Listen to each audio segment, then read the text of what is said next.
You are listening to Fika with Vicky on United Public Radio, 107.7 and 105.3 from New Orleans.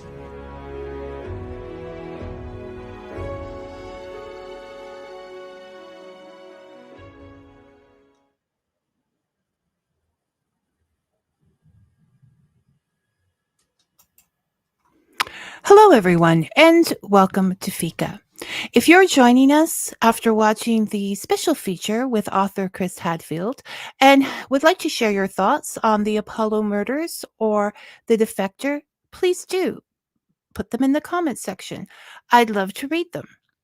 If you would like to share your comments with Chris personally, as in not online, the best way to follow his book signing tour is through his website at chrishadfield.ca.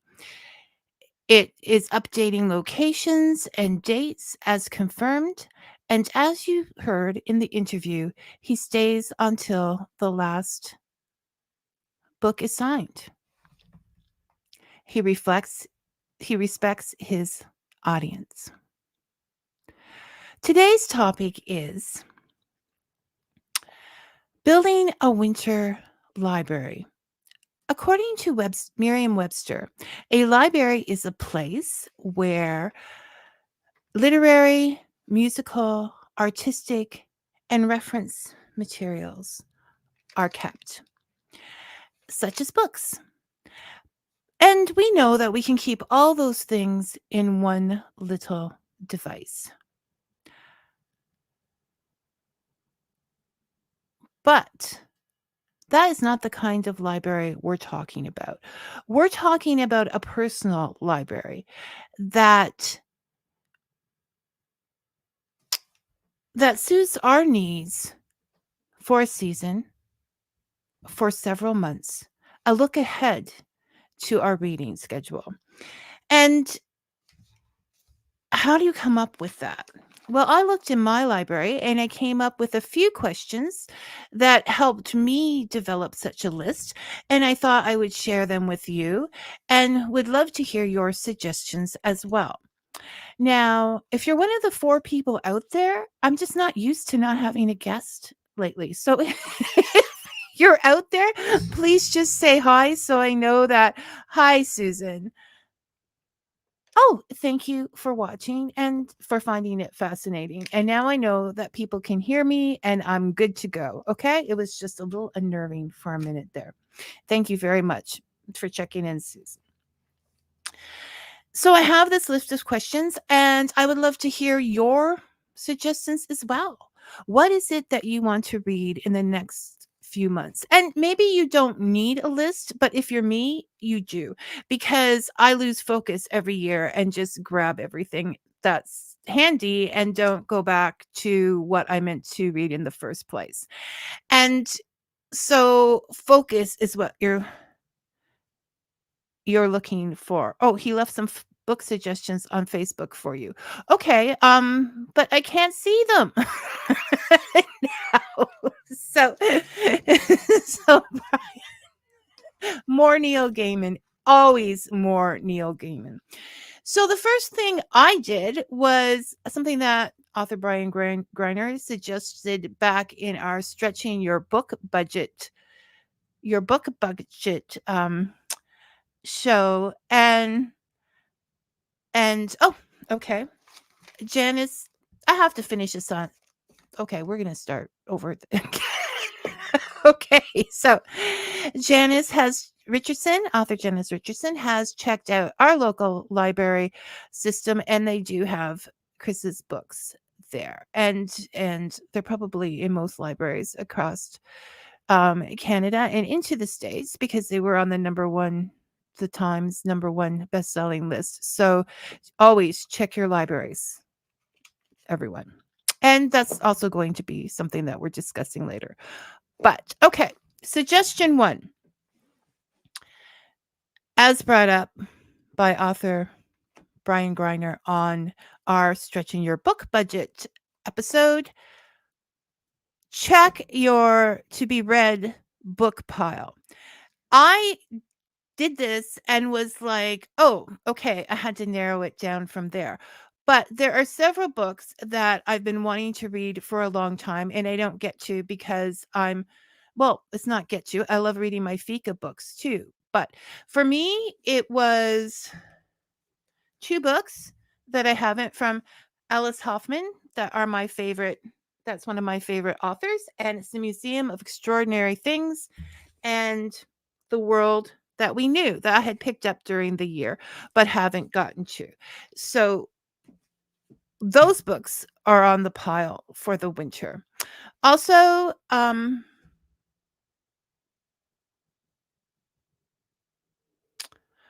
also, and it's not here. Also, I picked up Jen Arden's If I Knew Then, Finding Wisdom in Failure and Power in Aging. It's like I'm having a failure with this episode. I bought for when I was on vacation and I didn't get a chance to read it on vacation. So that is going into I have to read it. Susan B. Marcus says she loves the Museum of Extraordinary Things. See, I felt that I would, but it was never ever in the library when I wanted it. And sometimes I just get too impatient for holds. So there, those are my three books that I got out of my to be read pile. So another question I'm asking you because I don't really do that, but I know that there are some people out there who read a book every year or every couple of years at the same time. So if you're a person that is a rereader, actually at this point in life, sometimes I find myself rereading something and not realizing it until halfway through. I've read that book before, but rereading it, I think it would be great. I just haven't had time to do that, but the comfort it would bring, the security it would bring in knowing that story would be lovely. And then on the other hand, from the rereaders, there are the reach for something new right now. And so that's an easy fix because when you're reaching for something new right now, it's out there now, it's in your Kindle, it's in the world. So that's an easy find. So if anybody's waiting for a book out there, I would love to hear what you're waiting for, what is going to be revealed in the next few months, released, published. Brian says, a fun book. I'm going to put that up. Brian says, a fun book for book people, is The Social Life of Ink, Culture, Wonder, and Our Relationship with the Written Word by Ted Bishop. Oh, that sounds intriguing. So, The Social Life of Ink. Brian, you should put a synopsis too. I'm not asking too much. Now I want to go search that, and I can't because I'm in the middle of the show. Susan, and that's a good idea. That's a good one.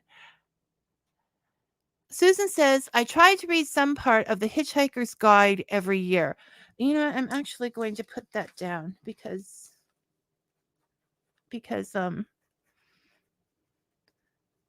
I can go back and see these later, but you have to rewatch the whole episode. So I think that would be a great one.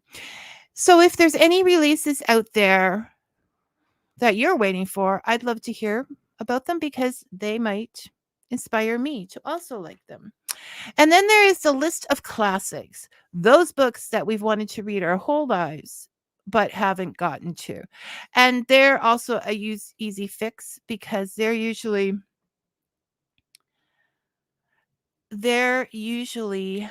um, on the Gutenberg Project, which you can find by just putting Gutenberg into the search. And Brian, I am going to tell them that before you remind me, every area or country has their own Gutenberg because the laws might be different in the different countries. So you can find them at in Australia has their own, I believe. Canada has their own. The US has their own.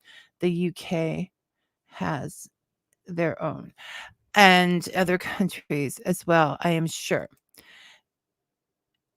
So Susan says it's reassuring that life is meaningful and absurd at the same time. Yes, I think it really is time to reread A Hitchhiker's Guide to the Galaxy. And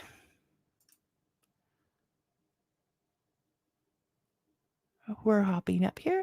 Brian says, for the aspiring supervillain, here's a book with detailed plans and costs, How to Take Over the World by Ryan North.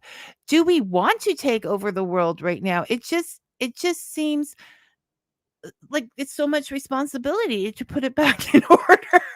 I'm not sure, but if you're a supervillain, you wouldn't care. So that there's that.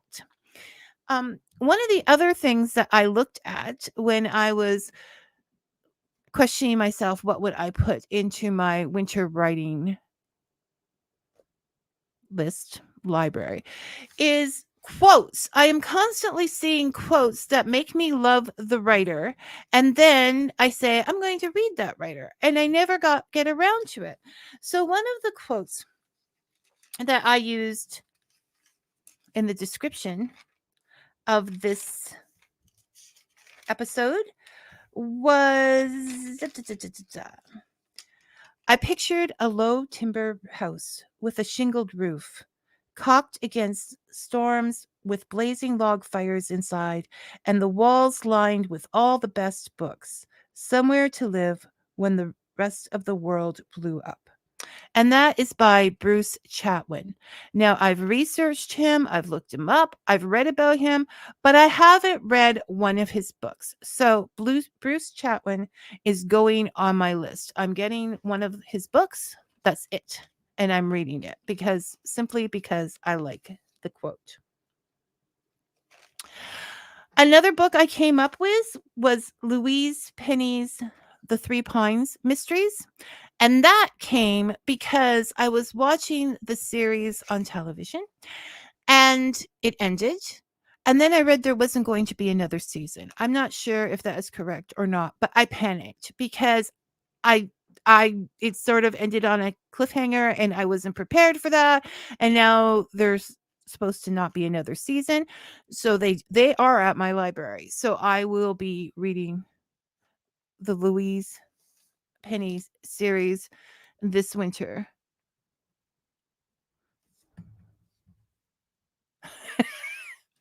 And if you want help on a technical side, because that's what Brian is here for, he's our tech whiz. He says to help himself keep track of books to buy someday, I use the Notes app with a section dedicated to books grouped by category.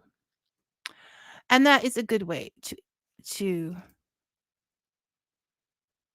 keep them straight. I think my problem is that I read emotionally. So it's just like I just see it and think that's what I'm in the mood for. But I never buckle down and do what I think I'm going to do. So maybe I should put those books in the book app. I'm not sure. Another question that I asked myself is there a subject that I'm a little obsessed with at the moment? And this is how my reading happens. So I'm not even sure if it's emotional. So I just suddenly started thinking Mary Shelley and Frankenstein again. And I'm just obsessed with her writing that book. And I've read documentaries and the background and her life is as interesting as the book. And I've wanted to research her mother, Mary Wollstonecraft, who wrote A Vindication of the Rights of Women, which had a big influence on her as well as apparently the world. So there's a lot about Frankenstein that I love. And because it is in public domain, there are a lot of books that are going out from it, that are growing from this original tree. So one book I did get read this vacation, which had nothing to do with Fika, was Something Borrowed by Paul Meggers. I'm going to say I probably destroyed that. If so, I'm sorry, Paul. But it is a story that has derived from Frankenstein. I've seen an X-Files that came from Frankenstein. So I'm definitely going to work on this reading branch because stories updated and taken from something that makes you an author say, what if? So what if Frankenstein was able to disguise himself and merge with society? What if the people understood that we're all monsters and they found a way to accept the monster in their group? There's all different ways that story could have ended, and to see it played out by other authors with their own what ifs, it's just fun to do. So I'm going to be following the Frankenstein branch.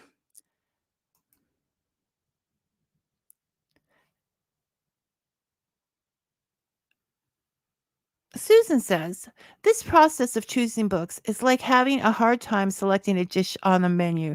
So many things look so very good. It is. That phrase, so many books and so little time, is very, very true. You just can't. And there's more popping out all the time. Like, I'm not sure how you're supposed to keep up with all of these books. Okay. All right. A note from my husband. Thank you very much, dear.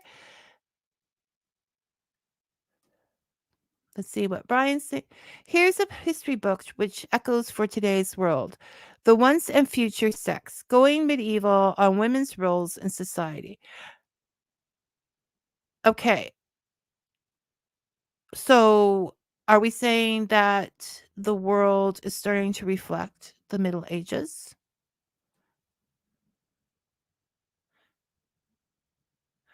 Um, it, this is interesting. I want to discuss this book and I haven't even read it yet. See, this is my problem. Yes, Brian, Frankenstein is the doctor is the not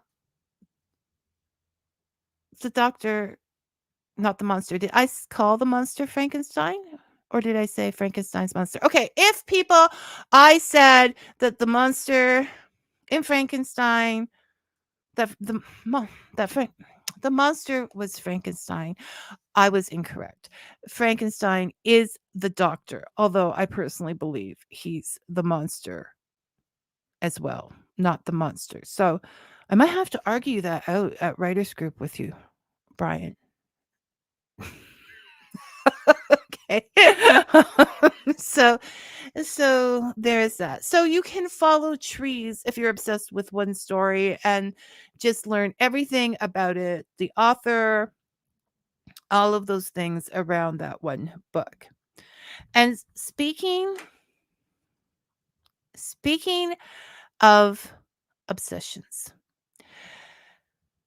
you may have, watching Fika, noticed that I have a bit of an obsession with ghost stories.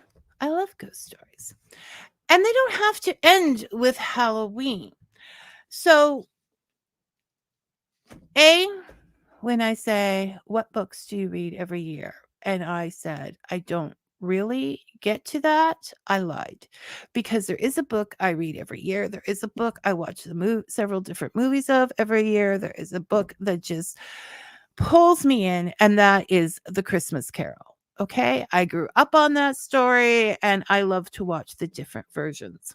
Well, this year I picked up Ghosts for Christmas. And some of you people know why there is a Ghost for Christmas book out there. And some of you say, Ghosts and Christmas, what are you talking about?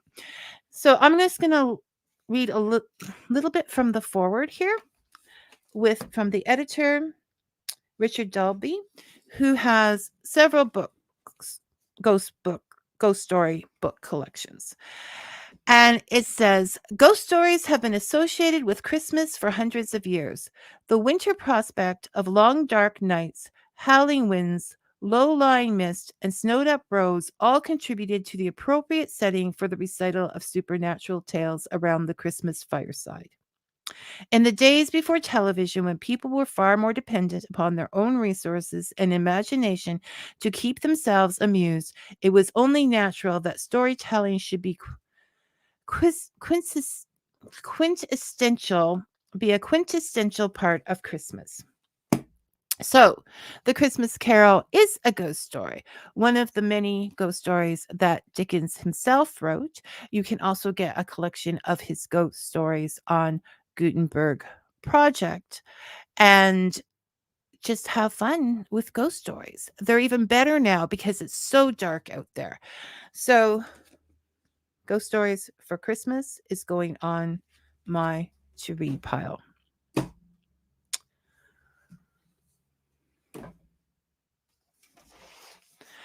Now, one of the reasons I'm also doing this show for people who may be listening afterwards in one of the platforms, or if you're listening live away from the computer, is because I want to know what you guys want to hear. I want to know what authors you would like to have invited to Fika with Vicky. What genres are your favorite genres? I'm kind of shooting in the dark here and trying to figure out what people are most interested in. So if you would just tell me, it would make Vicky's life a lot easier. I have put my Facebook down here under my name if you happen to be watching this. It's facebook.com, Fika with Vicky. So you know how that works. You just look up Facebook and you put Fika with Vicky in the search. And there can't be that many of them, I don't think, out there. When you get to my site, on the pins at the top, there will be one I put out like actually last year, at the end of last year, before I started the show, that says, what writers would you like to have coffee with? So please let me know. If not the authors, what genres. I'm just really curious and I want to do what you want to hear. And that's the point of Fika. So please let me know.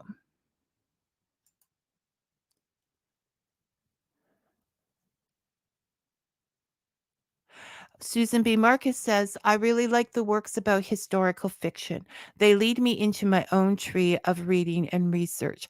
And don't they? I just can't read a book about history without going and looking up more about that history.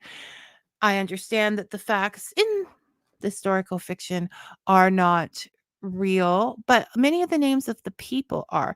And yes, I've been even known to look up in the middle of a book or a television series to make sure a certain character who was real survived the show because I couldn't take the suspense anymore. I'm like that. So yeah, you can look up the true history. You can find other books in that same kind of genre. Find out what they were reading at that time, if it was possible to read at that time. It's just there's so much that can come out of one book. Okay. Brian says that Brian North and Ted Bishop are Canadian writers that might be interesting to guess. What kind of thing do they write, Brian? Just out of curiosity. So I will go back and write that down later. I can't do that as we work. So we have books that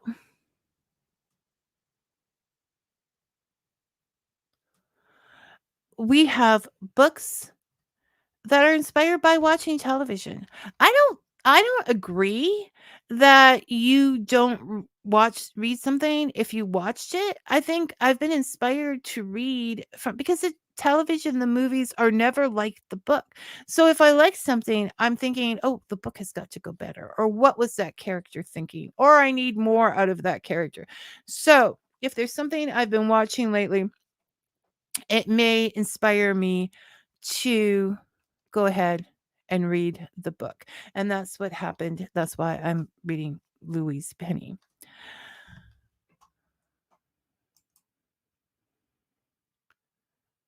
For lovers of history, I recommend How to Be a Tutor, A Dawn to Dusk Guide to Everyday Life by Ruth Godman. Goodman. Okay. Thank you. How to Be a Tutor.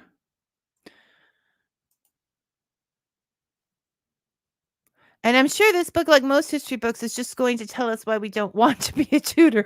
Why the good old days were not that good. Sometimes you can find a book by just loving a quote, and that will inspire you towards a different certain author. If something's quoted and you get the right context, it will sort of let you know what that person is thinking. Find something that you're obsessed with in one book and build it into a whole lot of different books. I might put out some of my book trees at times.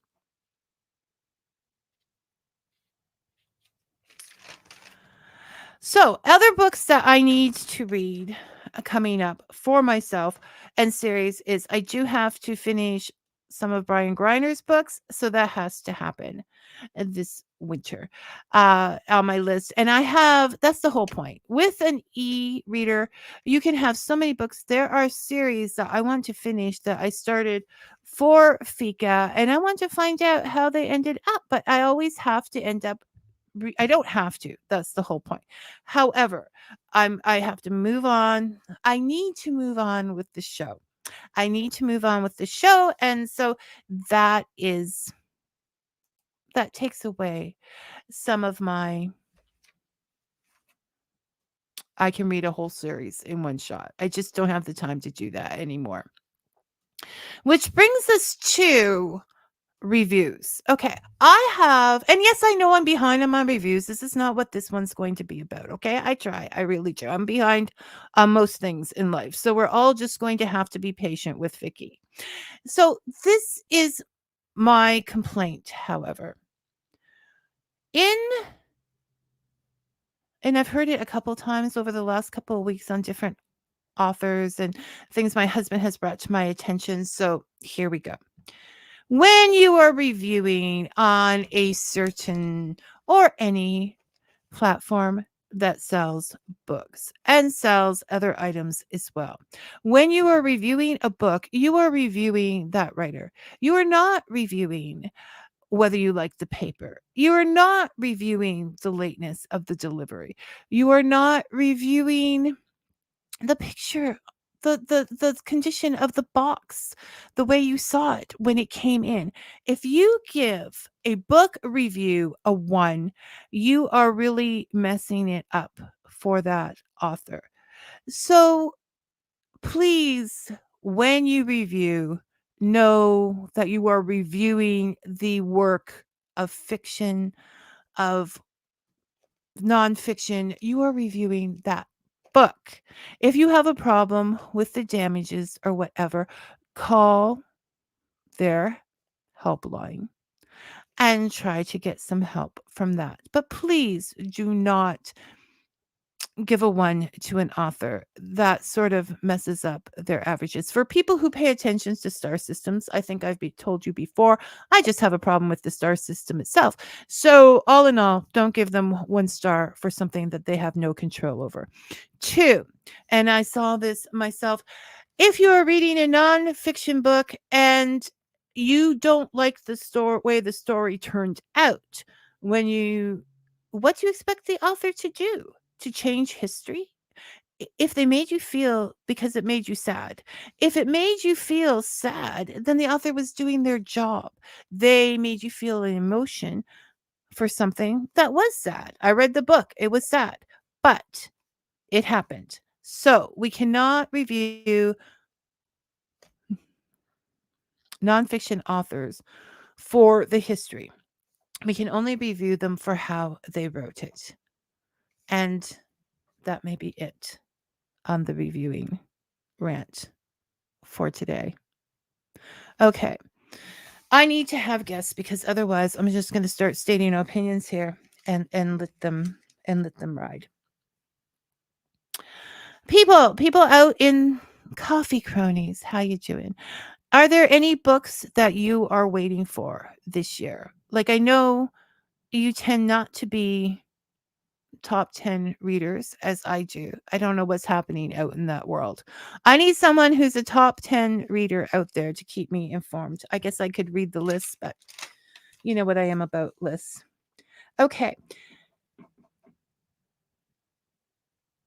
Do you have a project you're working on that needs some reference reading or other books on that topic? Which brings me to other books I have, and I know I've shown this before, but I have got to get back to fairy tales. And I keep showing this one, Russian fairy tales. And I keep showing this one because I got it for like $4.99, which is a ridiculous price, which shows you don't have to spend a lot of money to build your things. So if there's a project you're working on, something that you want to do research or whatever, you want to put that on your list too, to make it a personal reading list. And I also, okay, I've been a little nostalgic for, as I said, 70s book covers. Okay. I don't know what it is. This whole setup, which I'm probably going to regret because the writing is pretty small in these things, but I'm going to go for it. So I have picked up this series from a used bookstore. They were $2 each, and I got most of the whole series. And I have a feeling that it's going to be quite of that time, that I'm probably going to spend the time saying, "Oh my goodness, I can't believe they wrote that," and then realize it was nine that has been 1970s that they were written in and not for now. So it should be fun just for reading it for that. But it's got good reviews, so I'm going to go for it. Author Janice Richardson says, I have a list of books that I've been waiting for through the library. Sadly, if a book is over $5, it's out of my budget. So support your local library. Yes, you can. You have to be patient and wait in line to get his. So it's best to like get in the holding line before the book actually comes into the library. You can do that. You can suggest a book and be on the waiting end of that. Always support your library, whatever the reason. Brian's in a history mood. He says a surprisingly fun read is How to Survive History, How to Outrun a Tyrannosaurus, Escape Pompeii, Get Off the Titanic, and Survive the Rest of History's Deadliest Catastrophes by Cody Cassidy. Yes, that is it. Sort of done in tongue in cheek, Brian, or is it more scientific? I feel like it's tongue in cheek, and that would be a fun read. So there's the important thing here is that we're working on a personal list, something that you're interested in, something that has to do with your life. Otherwise, what's the point, people? What's the point? I also picked up a bunch of Agatha Christie's this year for like 50 cents. So I'm going to go through those because those are always a cozy read. And I'm pretty sure I've read some of them before, but I won't remember till halfway through. Yes, it is a science. Brian says,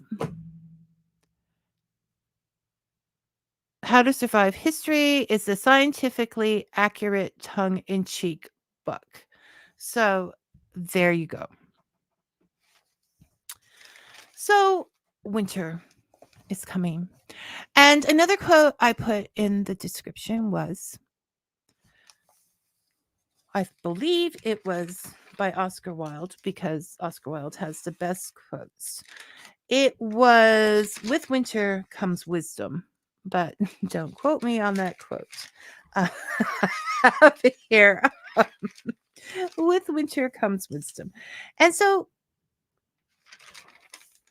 what the majority of people say that Oscar Wilde meant in this section is that with age comes wisdom. But I also think that having some time in the months where, you may not want to go home. You may not want to go out. I want to go home. I want to stay home. You may not want to go out. And you just find yourself with more thinking time allows you to become more wise. But certainly, being older does help a certain kind of wisdom. We hope that we get older as we're as wiser as we get older. But you know what? It teaches us it teaches us that we don't have to jump on to every battle. That there are things in the world that we can't change. Maybe if we were younger, we could change them, but we just don't have the time to change them. And so sometimes just sitting back and having a coffee and enjoying life is the wisest thing to do. And that, I think, comes from being old and tired. Okay. We're back to book budgeting. And you often find inexpensive books in the bargain area of your local bookstore. I recently picked up a couple of recent Dresden series by Jim Butcher in hardcover for cheaper than paperback. This is a good subject and topic and a good suggestion because this is also what you find at at book sales and things. The more popular books, the more they've printed, the more that are out there, when people finish reading them and put them in. So sometimes if you wait just a little while, if you want something in your collection, then that is the way to do it. And you will find something that was very popular in the discount bin because the popularity has, everybody's read it. And now they're moving on to another book. Oh, another way that I have books coming into the house all the time so that I can choose something from there is I do have a little library, and the neighbors or whoever is walking by the library brings new stuff in, and so I get to go through that before I put it out. Now, sometimes I hold on to it for a little while and I haven't had a chance to read it, so out of consciousness, I put it out. But something else interesting always comes through. So if you have, you know, a local laundromat or a little small library or whatever, despite whether you may be snowed in or not, or you can just hop over and get there. Because I'm torn with between this for winter. Okay, if the power goes off, so just always make sure your e-reader is charged. If the power goes off for several days, you're not going to be able to recharge your e-reader. And so you're not going to be able to read on your e-reader. And then, so make sure you have batteries for flashlights. So I like to keep some real books on hand should that happen. Because what else are you going to do? You can play cards, but not if you're alone. So I do, for that safety reason. While people are stocking up on their groceries, stocking up on things that keep them warm, stocking up on the first aid thing, I believe that I'm not going to say real because I read both kinds. To me, they're all books. I'm not, it's whatever comes to me in whatever form. But like I said, if I can't recharge an e-reader, what am I going to do? And so I like to pick up some books. And if they're secondhand, if there are people who are, um I love trees, obviously. So if you don't want to use trees to make books and you use an e-reader, the point is if they're if they're secondhand, they're not using trees anyways. Those trees have already been used and that story is done. So that's not saying you shouldn't buy new books if you really, really want them, because it's Jane Arden and I'm just going to talk myself in a circle here. So it's what you like to do. And this is the point of this confusing show. Uh, it's your personal list, your personal library of reads you want to come up, whether they're on the ebook, whether they're from the library, whether they're from a secondhand bin or a secondhand store, a little library. Um, it doesn't matter. It's your list. And so this is why I came up with these questions, to get you through a list that's going to make you happy, that's going to bring you through the winter months and keep you alive. So as a reader, I'm not saying this is not going the way I planned. Okay, so do you have favorites that you like to read over and over again? And Susan pointed out that she likes to read a bit of Hitchhiker's Guide to the Galaxy. And I think that's one of those books that should. So, you know what?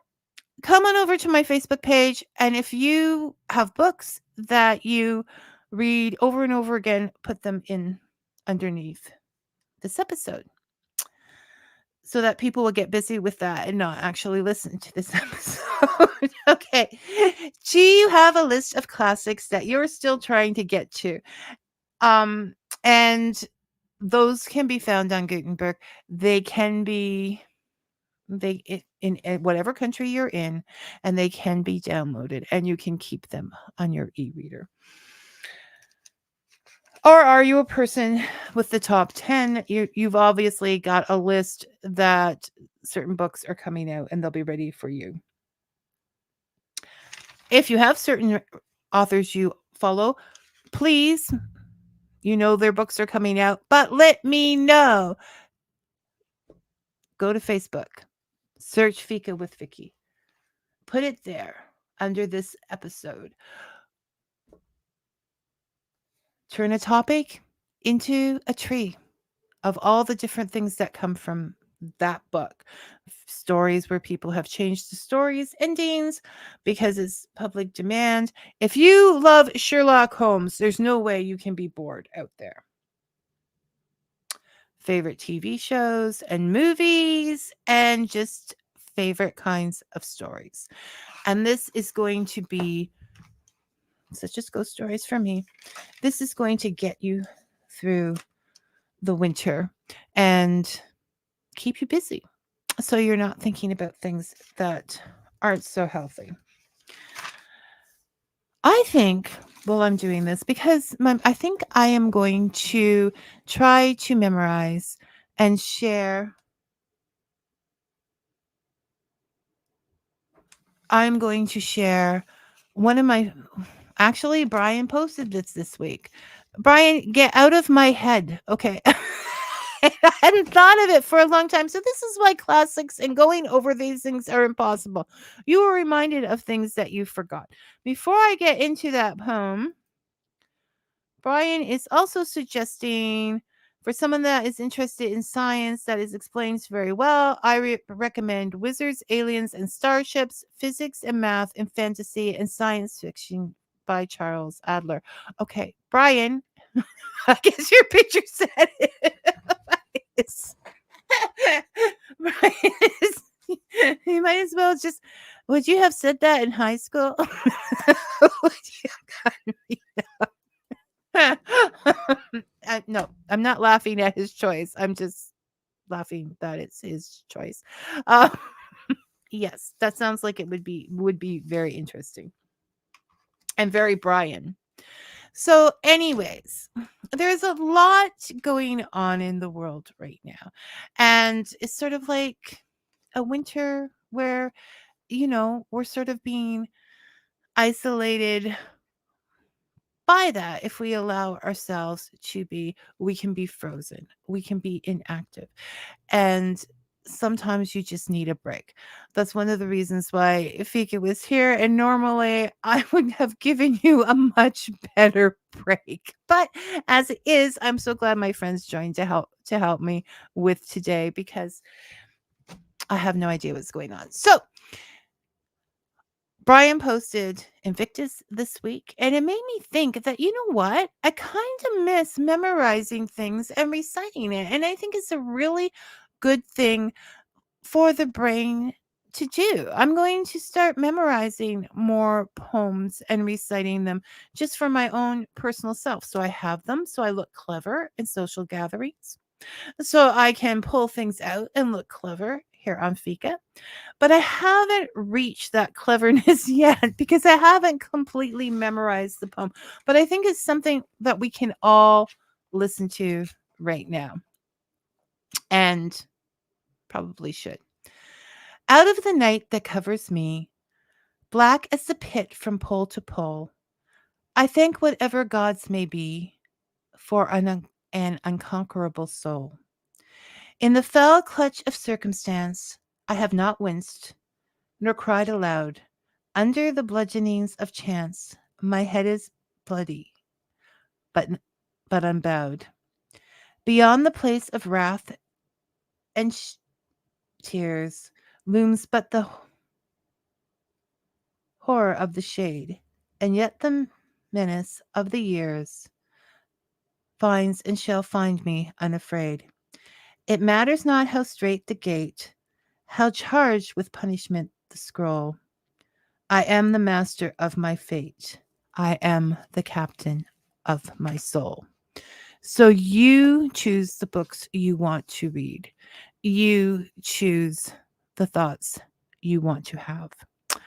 And on and I also want to point out to you that on December 7th, we will be visited by a very popular, though some people consider a fictional character, Santa. And Santa, we're going to ask him questions about his background and maybe we'll have some things cleared up. He does have a book out. It's called The Naughty and Nice List. And, we're all kind of interested in that. So if you want to talk to Santa, if you have small people that would like to talk to Santa, this is going to be a completely G-rated show. Not that my shows are never, but anyhow, it's going to be G-rated in the fact that no one is going to say that this is not a real person because they are. So once again, December 7th is your chance to talk to Santa here on Fika. Okay, Brian is putting uh a lot of different books. Oh, yes, he already put. No, I don't think that Santa. Okay, I told you people are gonna hate me when you find this out. I told Santa to put Brian on the naughty list because he's a friend of mine. And that's why I know that he's real. And I don't think he might have put Brian on the naughty list because lately I think he likes Brian better than me. So I got some work ahead of me, people, which is why I'm putting them on the show. And Brian, again, is another suggestion is a fascinating and practical book that I keep meaning to get back to is Practical Lock Picking by Turvian Ullman. Brian, are you starting a new career that you haven't told me about? But that would be fun because also you could read that book and practice picking locks. So if you got some locks in before, that could keep you occupied. I mean, that is the puzzle that just keeps going. You could just have people bring you locks that needed to be picked.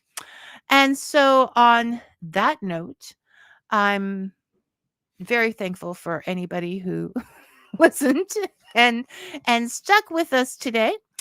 And I will till next time. I'm just going to turn the comments off here. I've got to start giving a warning for that so that people know. Until next time, may your coffee be hot, your story sweet, and your storms kind. Thanks for listening, everyone.